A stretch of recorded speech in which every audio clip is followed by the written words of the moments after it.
एक समय की बात है। टीनू नाम की लड़की थी जो स्कूल में दिए गए कार्यों में बड़ी रुचि रखती थी। इस साल टीनू के स्कूल में गर्मी की छुट्टियां पड़ने से पहले उसकी टीचर ने सभी को विभिन्न पक्षियों के चित्र दिखाकर चिड़िया पर निबंध लिखने के लिए कहा था।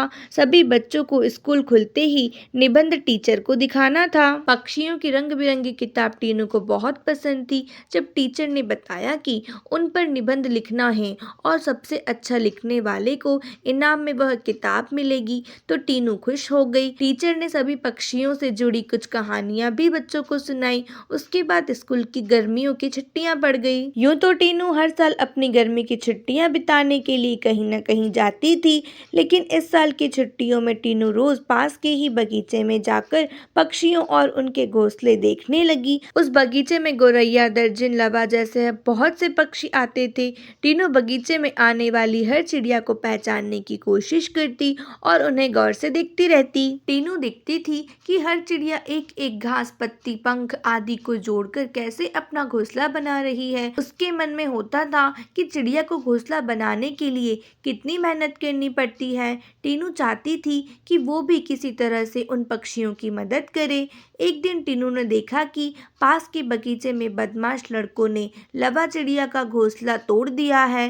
टीनू को यह देखकर बहुत दुख हुआ। उसने सोचा कि क्यों ना मैं इनके लिए खुद एक दो घोंसले बना दूं, शायद ये इनका इस्तेमाल कर लेंगी। टीनू को लगा कि वो कुछ ही देर में घोंसला बनाकर तैयार कर देगी, लेकिन टीनू पूरा दिन तिनकों और दूसरी चीजों से चिड़िया का घोंसला बनाती रही। बड़ी मुश्किल से जब घोंसला तैयार हुआ तो घोंसले को पेड़ पर टिकाने के लिए कुछ मिला नहीं। टीनू की माँ यह सब देख रही थी। तभी टीनू ने माँ को बताया, देखिए ना, मैंने चिड़िया के लिए एक घोंसला बनाया है, मगर यह उतना सुंदर नहीं है जितना चिड़िया बनाती है।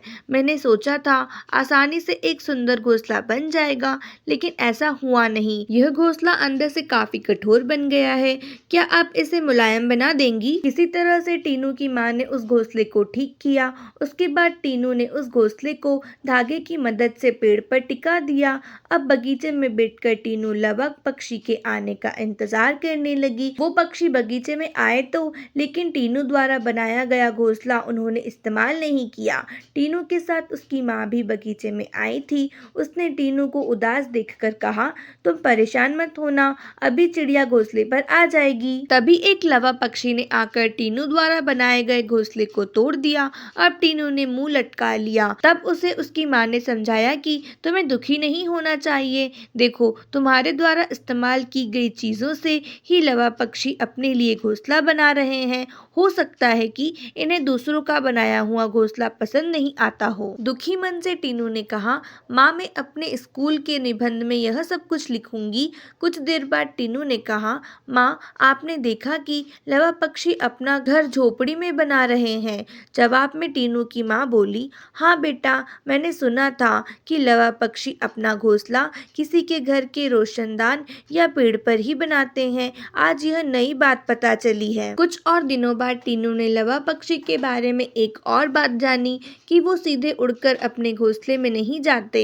घोंसले से कुछ दूर ठहरकर इधर उधर कूदते हुए वो अपने घोंसले तक पहुंचते हैं, ताकि किसी को उनके घोंसले का पता ना चले। थोड़े ही दिनों में स्कूल की गर्मियों की छुट्टियां खत्म हो गई। टीनू ने स्कूल जाकर लवा पक्षी के बारे में लिखा और निबंध प्रतियोगिता जीत ली। इनाम में मनपसंद चिड़ियों वाली किताब मिलने पर टीनू खुश हो गई। प्रतियोगिता जीतने के बाद भी टीनू रोज चिड़ियों की चहचहाहट सुनने के लिए उस बगीचे में जाकर घंटों बैठती है, मानो उसकी चिड़ियों के साथ दोस्ती हो गई हो। कहानी से सीख। चिड़िया के घोंसले की कहानी से यह सीख मिलती है कि छोटी छोटी बात पर मन दुखी नहीं करना चाहिए। साथ ही आसपास की चीजों पर गौर करने से हमें काफी कुछ नया जानने को मिलता है। आज की स्टोरी बस इतनी है। अगर स्टोरी अच्छी लगी हो तो चैनल को सब्सक्राइब करिए और वीडियो को लाइक करना बिल्कुल मत भूलें। मिलते हैं अगली स्टोरी में। Thanks for watching.